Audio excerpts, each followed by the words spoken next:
Today's video dedication is for Whiskey Jack. Sovereign Okinec Ahau versus Rinin Seri. Cats versus cats and dogs now. I forgot to hit the record button, but each of us have just played a land anyway. Mosswort Bridge over here. And we have just drawn into Kahira, who is not our companion, because I think I do have some non-cat support in the deck. This is an artifacts-based deck, or an equipment-based deck specifically. So let's go for the Feline Sovereign, which will give us protection from dogs, and will also give us an Anthem effect to help buff all of our cats that are in the deck. This is a cat tribal deck, and we do have another creature to play with the Kahira, at least if we don't get into a land next turn. Do want to be getting down our commander as soon as possible. There is a 2-2 which we can go up against. We do control more lands than our opponents, so able to grab a Jetmir's Garden. Alright, and into a land so we can get down our commander here. Obviously want to be attacking in with this. We don't have any means of haste at the moment, so we best get it out now. Might as well swing in for 2-3 against the cat. No artifacts or enchantments to blow up, but the trigger does still go on the stack. And our opponent plays out his commander as well, a Rinin Seri Inseparable. We will have protection against, thanks to it being both a dog and a cat.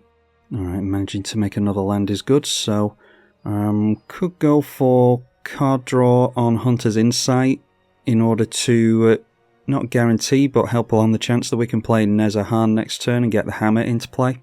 Or maybe we would go for some form of card draw with the Nezahan. Anyway, play the land. Why don't we just go for a Seeker's Chariot here so that we can get some tokens going. Obviously those will be buffed thanks to the Anthem effect that we have in play. And that will make it easier to get some damage through with the Hunter's Insight if we can go wide on our opponent. So we've got some 3-3 cats with protection from dogs. And we'll turn in sideways at our opponent. Each creature we control with power greater than its base power gets a number of plus counters on it equal to the difference. So because these are buffed by 1 over their base power, they get 1 plus counter each. Same is true with our commander. And just deciding to chump block with that is fine. Alright, another means of likely making cats now. I would usually make dogs with Ginny Fae, but obviously with us having protection from those, the cats will be more useful. Still 6 cards in hand over there, and seemingly just passing the turn. Alright, there's a Pride Malkin, so plus counter can go onto this, and we can give trample to pretty much all of our creatures if we want to. Suppose we could animate this and put a plus counter on that, because this isn't a cat vehicle once it's animated. It's just a regular vehicle, so there'd be no other way to put counters on it. But I don't suppose there's anything to stop us playing any of our 3-drop creatures after a Hunter's Insight, so yeah, maybe go for an attack first. Noteworthy that our commander does have Ward 2, so we are protected from something like Swords to Plowshares at the moment. Could go after our protection though, yeah, our opponent forgetting about the ward, and that is why ward is oftentimes actually better than hexproof. If you're up against a player that does forget about Ward 2, it's an ability that goes on the stack, so you can still legally target. Obviously what they would have wanted to do was go for the Feline Sovereign there. I've done that myself with Ward. So we'll swing in with everything. Our opponent doesn't seem to be shame scooping yet, which I appreciate. And can block with the Ginny Fae if he wants to, triggering the Sovereign Okinec again. And there'll be more and more plus counters the bigger these get, because obviously the more plus counters, the higher above the base they go. And not blocking at all, alright. So I think we're pretty safe going for Hunter's Insight onto the commander, because it's got ward anyway. Plus a single green isn't going to do much of anything, I don't think. So we'll get some commander damage through and draw 7 cards. Feline Sovereign still doesn't have anything to target, so just let that fizzle. And there is the land we wanted. We were still a few turns away from that, so that's good to see. Getting into our equipment as well, in Conqueror's Flail and the Sword of Feast and Famine. So maybe the thing to do, the proper thing to do is hold up Inspiring Call to give our stuff indestructible, but I think I'll play it greedy and go for that Pride Malkin. So the Pride Malkin already been buffed by the Feline Sovereign so that the commander will see it, and the plus counter onto the Feline Sovereign means that the commander will see that all of our creatures have been buffed. So plus counter will go on this next turn to give it trample if we want to swing in. We'll leave it there. Do have to discard 1 card. I think we're fine getting rid of the Scrounging Bander. Alright, and that's why I should have held up the Indestructible. Destroy all creatures with greater power than a target creature's power, so getting rid of a bunch of our stuff. Our commander will go back into the command zone. Did say that I should have held up the Inspiring Call, but this makes more of a game out of it at least. Okay, a Get Lost onto the Rin and Seri won't be the worst. So how's about here?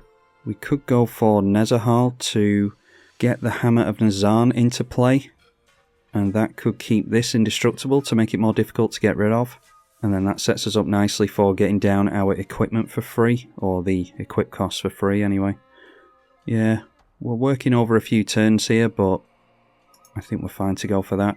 Also, we could go for the Sword of Feast and Famine now, play an equip, hit our opponent with it, and force them to discard and then play out the Nezahan anyway. Yeah, I suppose that's the more intelligent play. Maybe don't even play Nezahan if we've already got one of our equipments into play. So play and equip the Feast and Famine instead. That is now a 5-4, not going to get any plus counters thanks to our commander going down. But we've got protection from green and black, so we can go straight through no matter what creature types our opponents have here.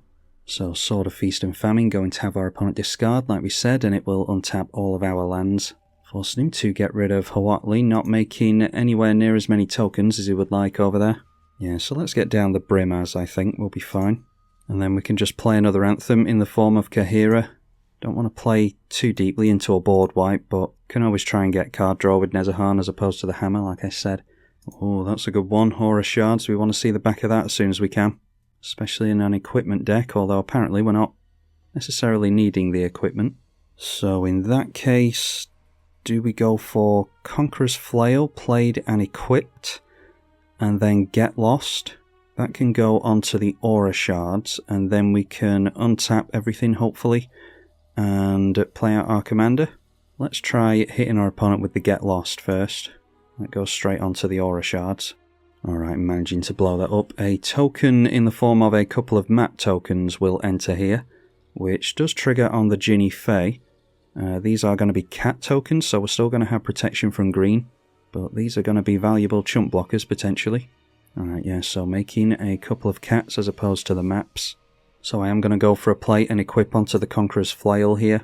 Might be able to encourage our opponent to do some stuff. That can go onto the Brimaz. I know that we're making Brimaz even more of a target than it already is, but it will buff the Brimaz by 1, giving it 7 toughness and even more difficult to block. Alright, yeah, and we're getting our opponent to use the Sundering Growth there, so going to get another cat token into play.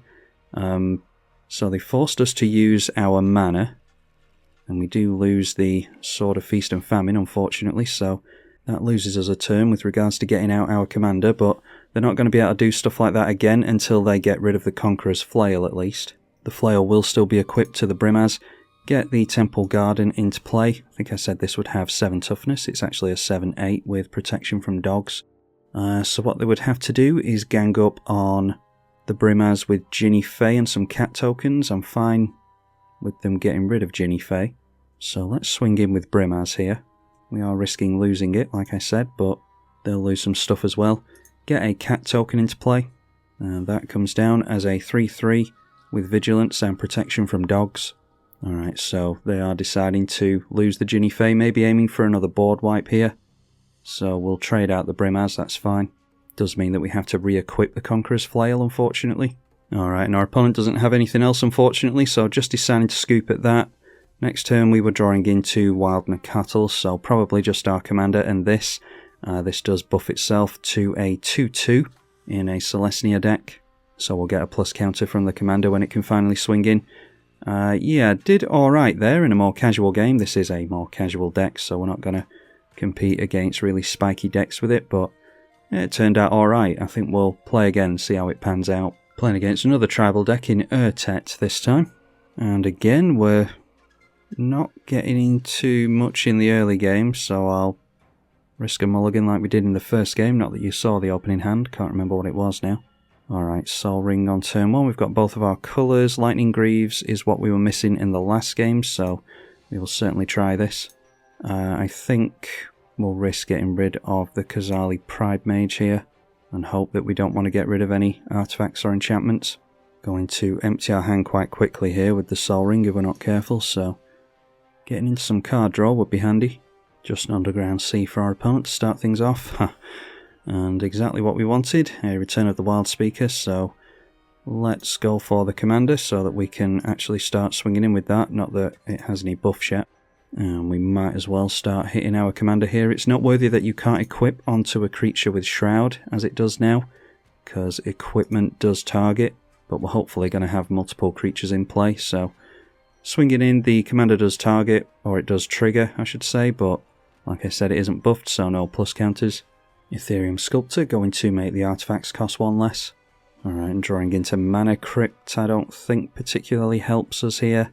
I don't fancy my opponent scooping on us anyway, so Kahira is going to buff our commander and start making it bigger and bigger incrementally like we saw in the last game, which is obviously better for card draw that is based around the power of the creature. So I might as well give haste to the Kahira, that can help swing in here against the 1-2. And the Sovereign going to put a plus counter on itself. They also have Vigilance thanks to the Kahira as well. So we're on to 8 commander damage already thanks to the fast mana. Lightning Greaves back onto protecting the Sovereign, not that it's likely they could afford the ward cost anyway. So we're likely going for Return of the Wild Speaker next turn, I would think. Argument to be made for us trying the Conqueror's Flail first, so that they can't interfere with us on our turn. Depends if they hold up mana here. Doesn't look like they are going to. A Darksteel Mirror for only 2 mana. And now we have to just try and go wide on our opponent until we get trample. A Sunspear Shikari will have First Strike and Lifelink while it's equipped, and we do have an equipment that is 0 to equip, so not the worst. Alright, so with the Sunspear Shikari I'm actually tempted now to set up with the Conqueror's Flail. Our opponent shouldn't be upset with us getting into the fast mana because we are missing land drops, although our opponent is as well, unfortunately. So Conqueror's Flail into play so that they can't interfere with us on our turn, like I said. Get down the Sunspear Shikari, and then we'll equip that. Or actually, that's already buffed by the Kahira's Anthem effect, so maybe should have equipped Kahira with the Conqueror's Flail so that that got +1/+1. That probably would have been the play to make. Also, should have just put... also, should maybe have just put Shroud and Haste onto this so that it could swing in. We should gain some lifelink damage here, but whatever. We'll just turn in sideways and deal at least a little bit of damage. So, more plus counters. Noteworthy that this doesn't have to be swinging in order to get the buff. Does get 3 plus counters for free from the commander turning in sideways. And can chump block for days with the Darksteel Mirror. Takes 3 from Kahira. Alright, so maybe during our turn next turn we can draw a land with this, play it, and then equip this with the Conqueror's Flail like should have been done last turn. I'm assuming that we're not going to get into a relevant 2-drop. And yeah, don't have the chance to anyway, so we were going to draw into Balan, which I'm not in a rush to play. So would have played Return of the Wild Speaker, drawn 8 cards thanks to the Sunspear. And yeah, pretty much guaranteed to get into a land when you draw that many. So the only spell we could have really cast of relevance would be the Lion Sash, so probably would have gone for a re-equip with this, so that we could start buffing up the Kahira as well. Couple of shorter games here, so we'll try one more. Playing against Vito, Fanatic of Aklazots now. Don't think I've played against this one before. We have all the mana we could need, and a means of making tokens, making our commander unblockable. We will try keeping that one. Alright, now we can get down the Trailblazer's Boots on turn 1, which will save us 2 mana down the line. That means not getting down a tap land with the Marsh Flats now, but I think we're fine to try and go fast here. Okay, and there's a Plains, which will make it so that the Sunpetal Grove can come into play untapped, means we can hold on to the Marsh Flats for after Felidar Retreat hits play to make more cats. So that encourages us to go for the Sword of Feast and Famine here, because we can't play the Feline Sovereign, and then we just need to hope that our opponent can't get rid of Ahau. Could have some kind of Edict effect or something like that, not likely he's going to be able to target, but protection from black could be relevant in this game. Alright. We see the Pride Malkin again, so that is trample with plus counters. So let's go for Sunpetal Grove onto the Sovereign Okinec Ahau. Could play a land into a Swords here, but our opponent's not progressing the board any while he's doing that. Okay, Wishclaw Talisman, going for a tutor. Could go for removal onto Sword of Feast and Famine or something like that. Maybe we get one effect in with that before our opponent manages to untap, so yeah, we can see what we draw into first. Alright, Black Blade Reforged is going to give a buff per land we control. Yeah, ideally I wanted to get down Felidar Retreat into more lands, but we gain 2 additional mana effectively if we play a land into Sword of Feast and Famine. So we could play the Feline Sovereign ready to put a plus counter on it with the Pride Malkin and equip up the Sword of Feast and Famine.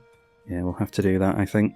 Otherwise we could go full Voltron with the Blackblade Reforged. That would be 5 to play and equip, but I want to try and spread the threats if I can, so we'll go for a dual land here.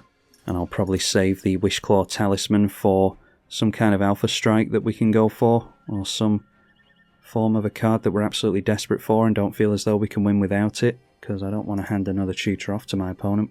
So Sword of Feast and Famine going to force my opponent to discard, and we will untap our mana, gaining an additional 5 this turn.